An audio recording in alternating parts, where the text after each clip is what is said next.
Hello everyone, and welcome back to our video series exploring maintenance tricks, tips, and best practices. My name is Stuart Ferguson, and I'm the Solutions Engineering Lead here at Fix. Today we're going to be talking about an unsung hero of cost control for the maintenance department, inventory management.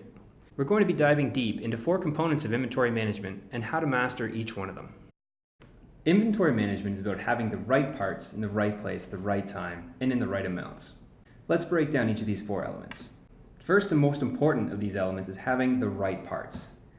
When considering the right parts, it's important to balance cost and quality. One item might be cheaper than another, but if it wears out faster and causes damage to your equipment, it really didn't cost you less in the long run. Second is the right place. Making sure that your parts are in the right place and you know where they are at all times. This is non-negotiable. Spare parts need to be accounted for so you don't order more of something you already have. They also need to be easily accessible so you don't waste your time in an emergency trying to find the right part. The right time. Having spare parts there at the right time means having them exactly when they are needed.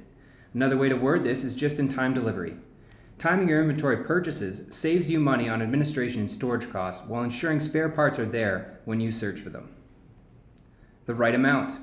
Having the right amount of inventory means having the lowest possible number of spare parts on hand within an acceptable level of risk.